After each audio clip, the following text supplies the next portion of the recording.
So far the posts that I've put on here have been highlighting some of the more difficult parts of fibromyalgia. But I think it is good for people to see when you're having a good day as well. Because although for me good days are very far and few between, especially in the winter, I'm only just starting to come out of my winter flare-up, which literally starts when the weather changes and it doesn't get better until summer. So I had a consultation with my doctor about 4 weeks ago. She's a new doctor from a new surgery. My previous doctor's surgery, they took me as far as they possibly could and then said that there was nothing more that they could do for me. So, okay, fair enough. I've heard that from rheumatology, neurology, pain management clinic, A&E, on-call doctors. They all say the same thing, like your fibromyalgia is too complex and your pain levels are too high for us to manage. And I had this conversation with my new doctor, same conversation. So she didn't really know what to do with me. She had a meeting with the GPs in her surgery and they all agreed as well, nothing more we can do for her. And the reason why there is nothing more that they can do for me is because I'm NHS funded. So there are lots of treatments, therapies and medications that you can access if you have the money. And I'm not talking about, 30 quid for a prescription or something like that. We're talking about private clinics in London that charge £200, £300, £400 sometimes for the consultation. The treatments that I would require, they're thousands, and they're not one fix.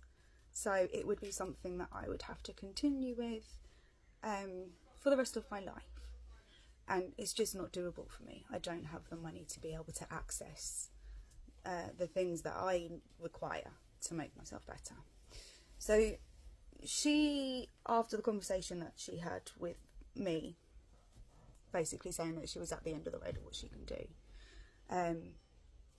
I thought, this is it.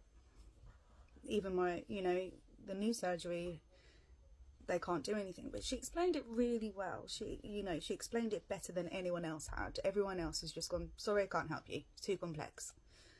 She really broke it down for me. She explained about the restrictions that they have within the NHS, and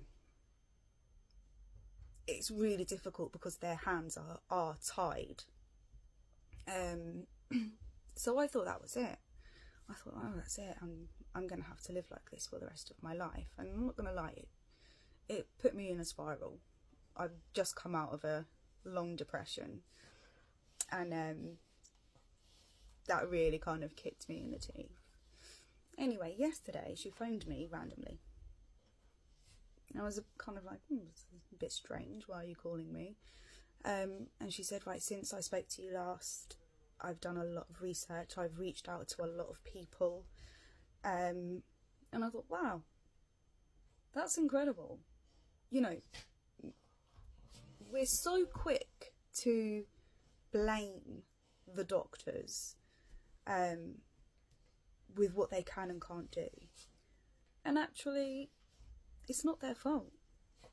They want to help us, or most of them want to help, but they just can't. They're not allowed. So she's reached out to various different specialists, including specialists of different conditions where the symptoms overlap, to see if they can help her, if they had any advice that she could give. They could give her, sorry. And they've all kind of said the same thing. No, she's too complex.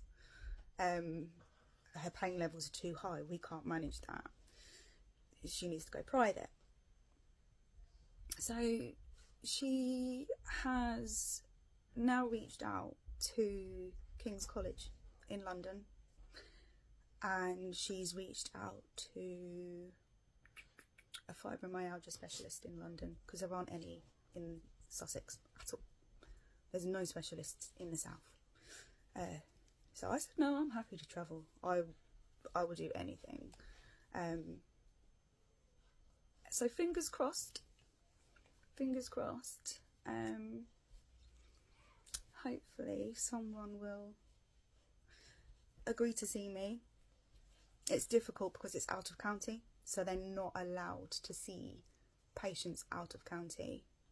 However, King's College and Liverpool University,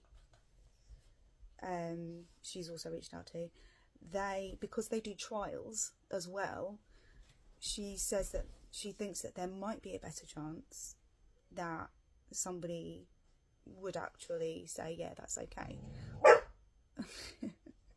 Because in situations like that, they're not restricted by the rules of the NHS, the rules of the county that you live in and stuff like that,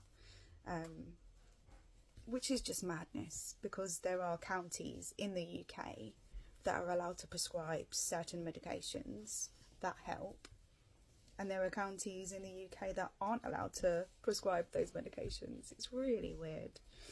But yeah, I just thought I'd positive for the first time in a very long time. This is my 4th good day this week. Normally I'm lucky if I get a good day or 2 in a month, but I've had a really good almost 3-week rest. My partner's been off of work and he's been here doing everything, absolutely everything. I've barely had to lift a finger. So yeah, I'm very well rested, taking all my vitamins and my minerals, my nutrients, and hopefully with the sun coming out a little bit, I'll start to feel a little bit better. Fingers crossed this is a good sign that I'm coming out of my winter flare. I hope that you guys are feeling better too soon.